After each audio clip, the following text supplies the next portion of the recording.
Hello and welcome to this week's live stream. My name's Dr. Cameron Jones. I'm an environmental microbiologist, and today I am covering some of the common questions that people send in to me, and the answers to those questions I am hoping are relevant to you.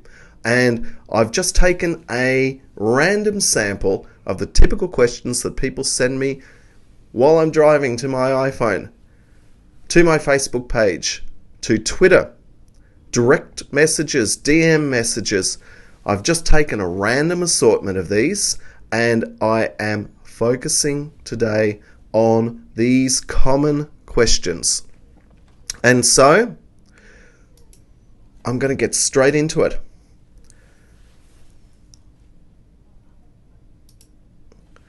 The first question from Matthew says, "Hi, I'm interested in getting a mold test done. Will the results show all the different types of bacteria that pose a risk to health and safety, or just mold fungi?" Now, I'm going to be talking about some of the do-it-yourself test kits that we sell and supply across Australia, but this question is relevant to anyone who gets an indoor air quality and mold inspection at their home, apartment, or workplace that uses viable testing, because the type of Petri plate media that is used has a significant impact on what's going to grow. Petri plates are essentially a food source for bacteria, yeast, and fungi. And one of the first things that you're taught in microbiology or bacteriology is that the composition of the nutrient media definitely selects for the growth of different types of microorganisms. Malt extract agar, which I use in these RODAC plates, which stand for Replicate Organism Detection and Counting, malt extract agar, fungi love it. They also love potatoes. Think of these as potato chips in a Petri plate. Molds love this. So basically, when these are being made up in the lab, for me, we use these nutritionally complex substances into the Petri plate, which then selects for the growth of fungi.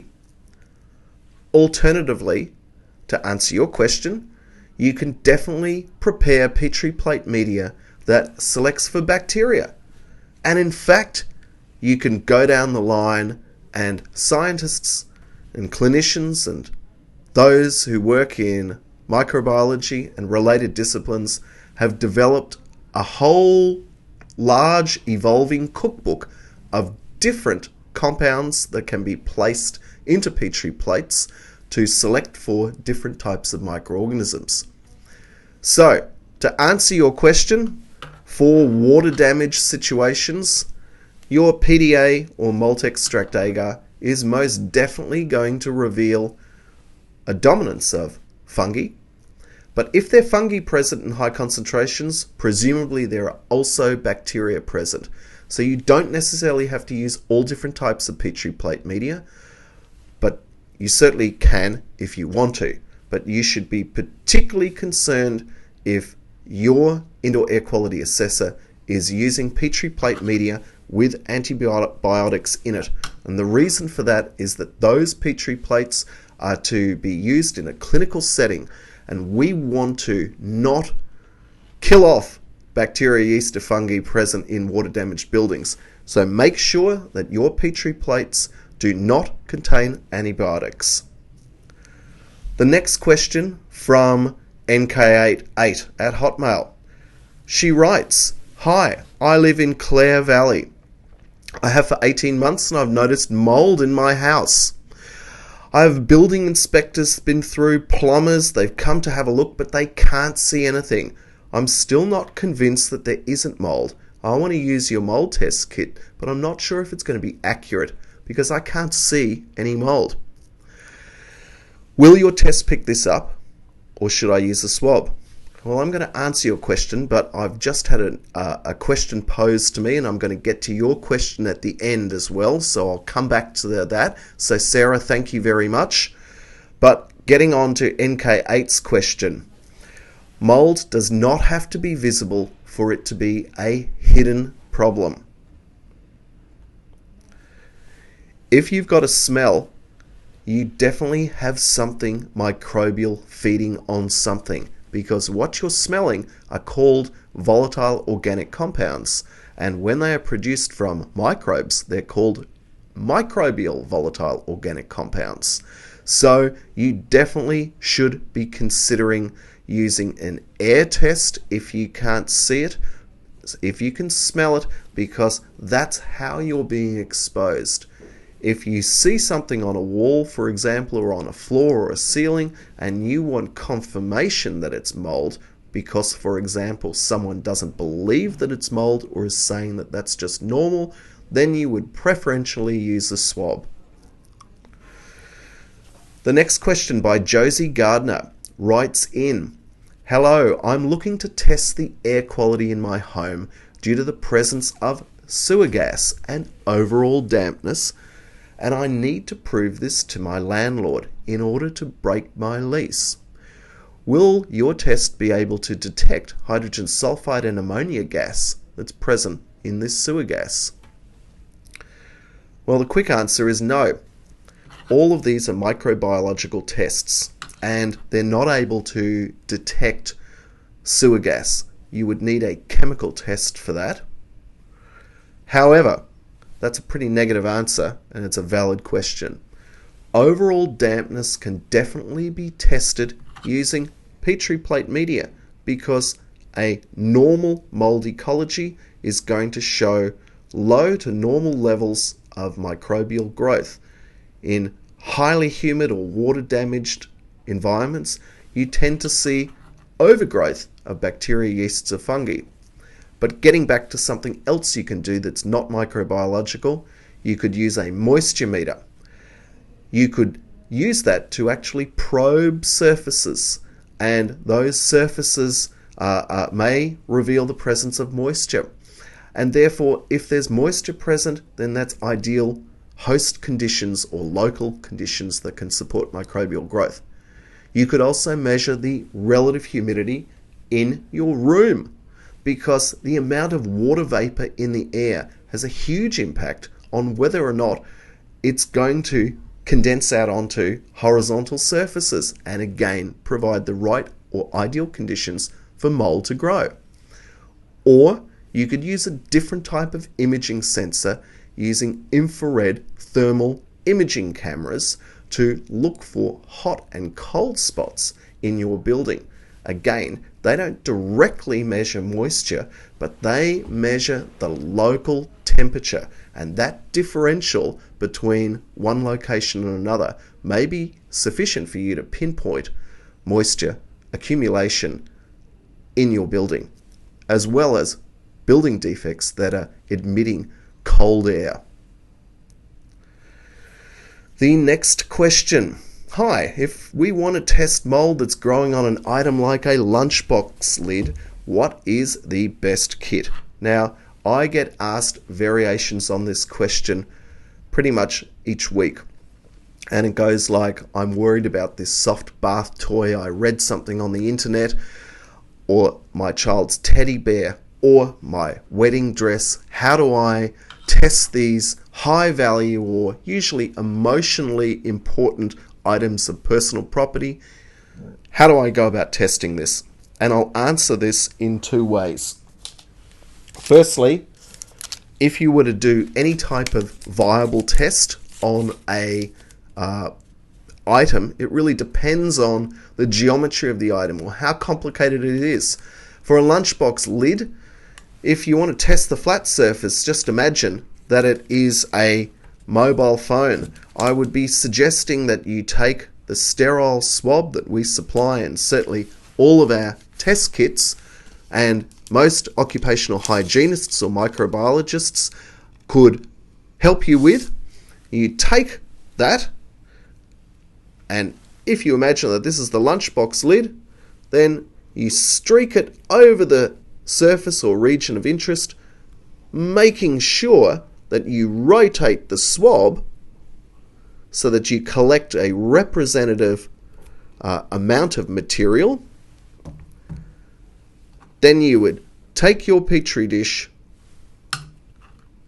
and in a zigzag pattern, you streak across the surface of the agar like so. Place it back into the petri plate, send it in to us. We'll put it in the incubator. After about a week, we'll write you a report and tell you exactly what grows, and you'll be able to have some quantitative data regarding the microbial or fungal complexity of what's growing on your lunchbox lid. And as I said, variants on this question are, what are the seals in my washing machine like? What about my dishwasher?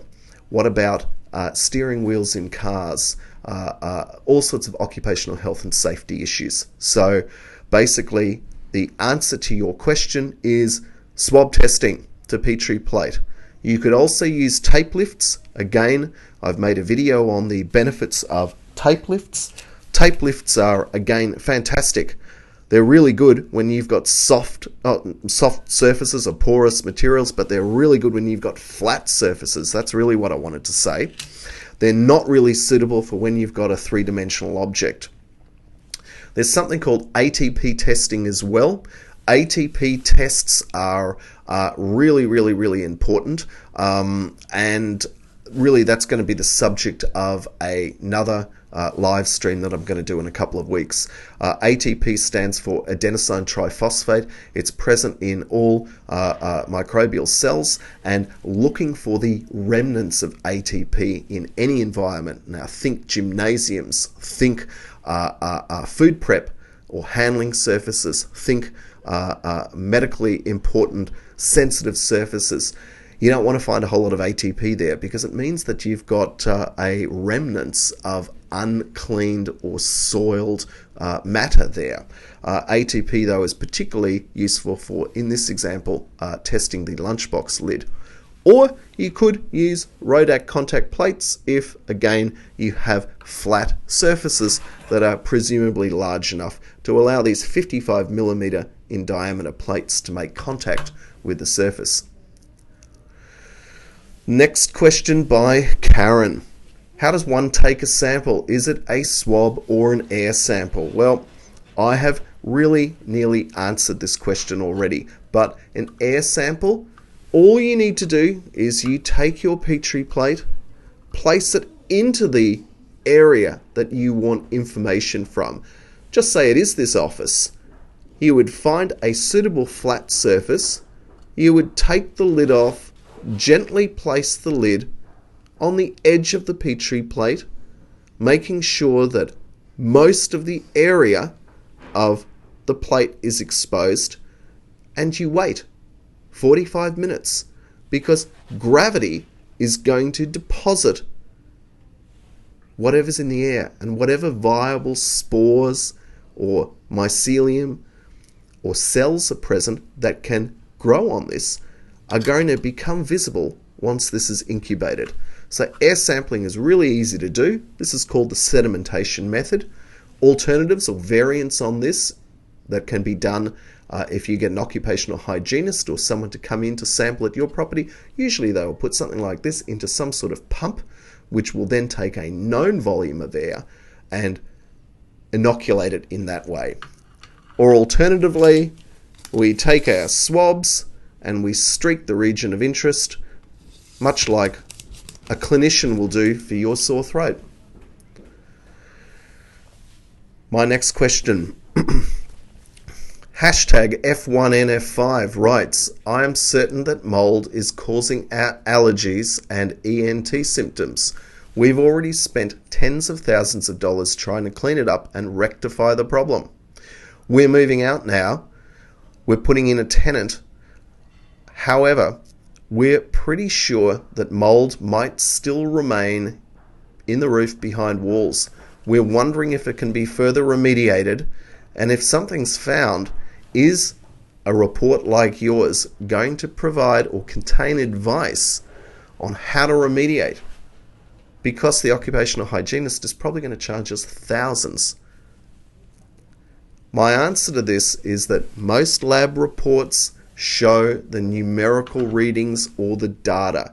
That is, what microorganisms were actually present in that location or from that surface. If you take enough data, you probably have enough information to make some pretty significant recommendations, just due to the concentration or the density of microbes that you might find.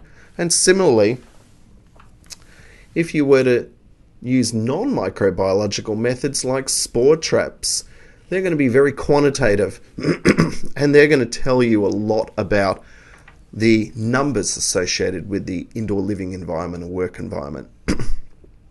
However, the interpretation of this data is really up to the hygienist, who will generally be tasked with the responsibility of providing practical recommendations or writing scope of works.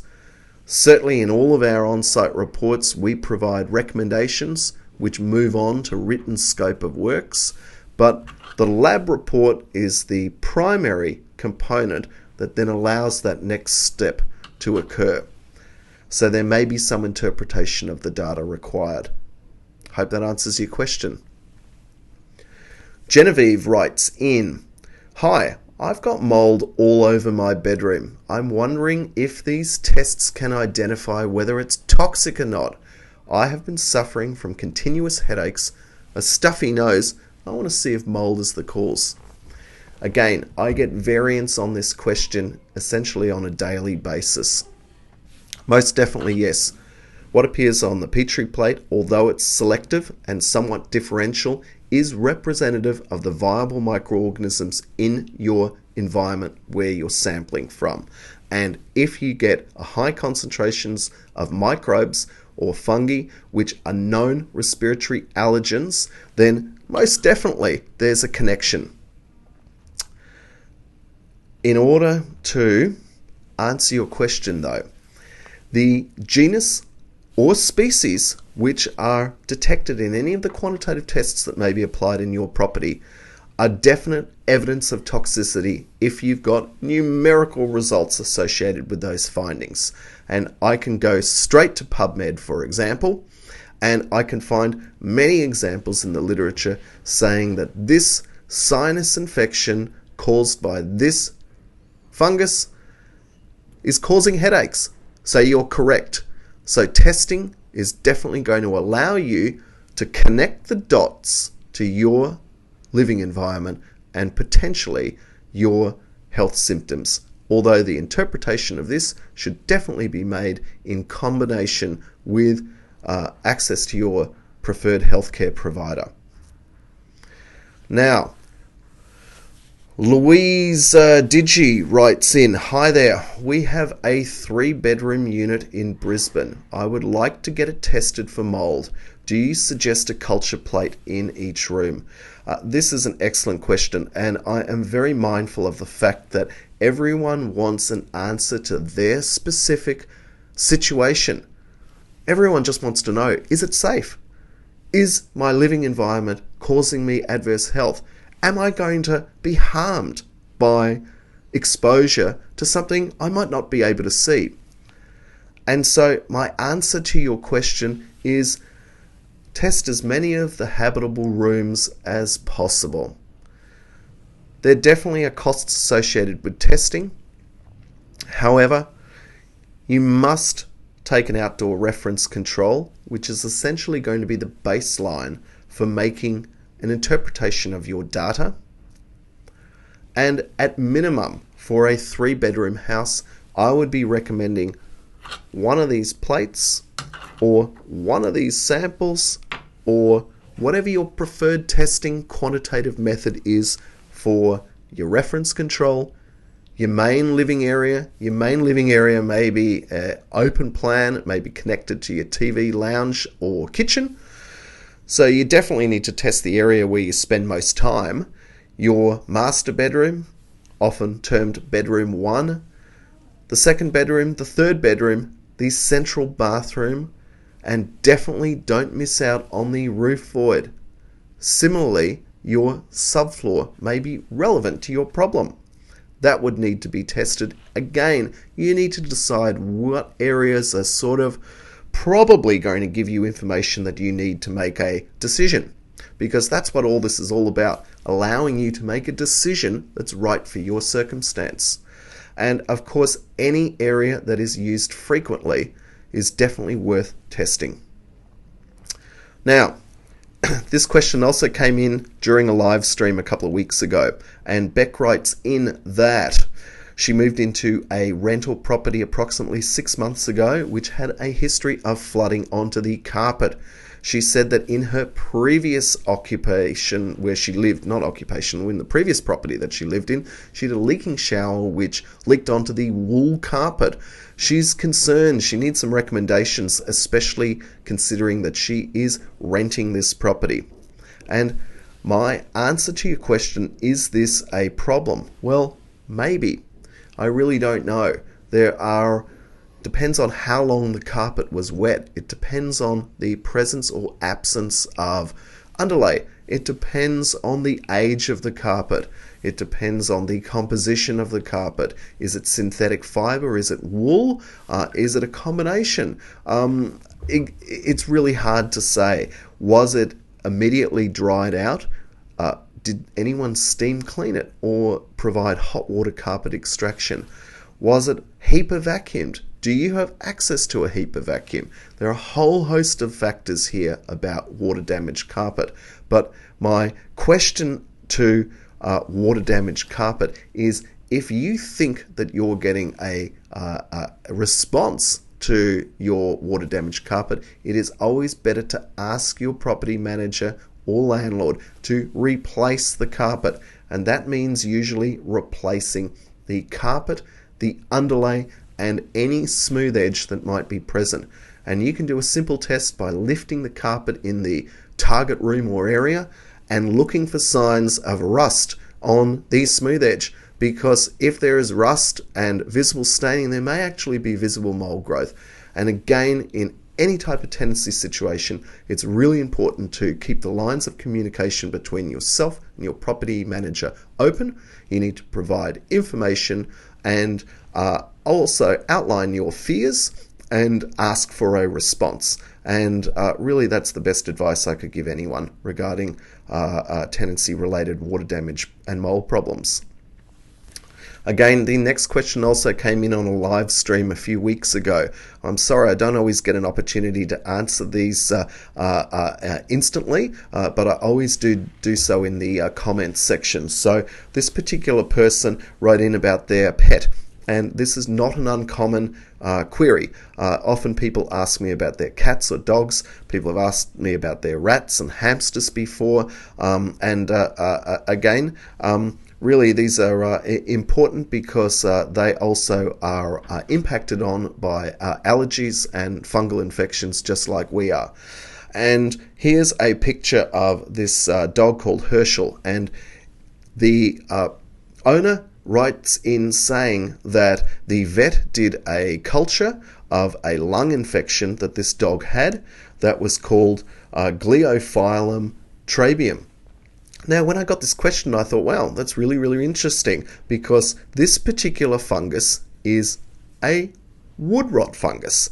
It is not your typical water-loving fungi like Chaetomium or Cladosporium or the Stachybotrys black mold or Aspergillus fumigatus or Aspergillus flavus or Epicocum or any of the really common fungi that we see all the time in water damaged buildings. However, this dog's really sick. Obviously sick enough for a vet to do a sample on it to inform him or her on how to treat the pet. Now, to answer your question, do I know anything about this particular fungus? Well, no, I didn't, other than the fact that it is a white rot fungus. However, I went into the literature and I looked at whether or not there was any evidence for this particular fungus and causing lung infections, and I was not able to find any relating to on PubMed. However, what I did find was this fascinating article on another white rot fungus called Phanerochaete chrysosporium, which is perhaps the best known and most studied in the literature white rot fungus.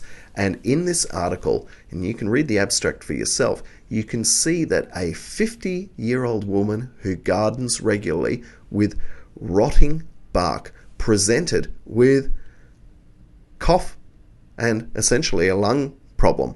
And they determined after surgical biopsy of her lung that she had this white rot fungus present in her lungs. And so to answer the question about Herschel the dog, most definitely the identification of the white rot fungus is probably the cause of that dog's illness. And again, like this 50-year-old woman who got exposure to the mold in her tan bark, she ended up with hypersensitivity pneumonitis, and she needed antifungal treatment to clear this infection. Now, the last question came in from Joanne last night, and she writes in, "Is mold new? I feel like it's always been there. As a kid, I remember food and sometimes old shoes at the back of a wardrobe going moldy, but people didn't get sick from mold like they do today. Why is that?" Well, this is a fantastic question. In fact, I am going to probably make this the topic of its own live stream in a few weeks. But to answer your question, I first want to state that fungi are very old. In fact, scientists have recently found a 1 billion year old fossilized fungus in Canada. And here's the recent link to a Nature article about this. But a combination of climate change, an increase in urbanization, and exposure to environmental pollutants are definite factors why we are definitely seeing an increase in fungi being a problem in our living environments. And I've done a little bit of further research into this question, and I found two fantastic papers on this. The first one, The Effects of Global Warming on Allergic Diseases, and I will just read you a few little excerpts from this which answer your question. And what they suggest is that because the global surface temperature is increasing, this is leading to more frequent extreme weather events. And these are closely related to an increase in the sheer number of warm, moist environments that can support fungal growth. And of course, this then favors the proliferation of common allergens like pollens, dust mites, and of course, molds. So the effects of global warming on allergic diseases cannot be underestimated. However, in an Australian context, this next paper, that again came out in 2018, is talking about those situations in Australia where there is clinicians are seeing an increase in allergy related to environmental aeroallergens or pollutants. And they're saying that certain pollens and fungal spores are definitely key triggers in an increase in allergy and hospitalizations. And they write this in their results section. It's clear for everyone to see. But as you delve into the details in this paper, some other scientists that they reference state that they have found a strong association between some outdoor fungal spores and asthma hospitalizations in Sydney. So this is clear evidence in Australia that there's a correlation between the presence of spores and acute health impacts affecting people. Now, it's not just the fungi. It's also other biological pollens, which these are called aeroallergens. And wherever you've got pollen, you've got fungi and bacteria as well. And certainly the literature shows that pollens are ideal vectors or surfaces for molds to grow on and travel. And fungal spores also often travel with pollens as well. And in this paper, we see that in Sydney again, there are different allergy patterns. And so those persons living 15 kilometers from the coast are less sensitive to grass aeroallergens rather than people who are living further inland. And that's really interesting in its own right. And similarly, the reverse trend was shown in Queensland, where those who are sensitive to eucalyptus pollen, that's much more common in people located on the coast rather than those living in more inland or elevated locations. Now, we could also go on to answer this question. What about the thunderstorm asthma event that we had in Melbourne in 2016 that saw 35 intensive care hospitalizations and 10 deaths? So definitely climate change is impacting on just what's going on, and these extreme weather events definitely contribute to how we experience the world and our respiratory health. Now, this has been a longer live stream than normal. I know that I have probably missed a couple of questions that have come through. I'm going to see whether or not I can get to your question and see whether or not, I think I can. Okay, now, Sarah. Hi, Sarah. My car recently incurred water damage and is being assessed by insurance. In their assessment, I haven't read this question yet, they have tested it all for mould, and I noted that this concerns me greatly. What is your advice in this situation?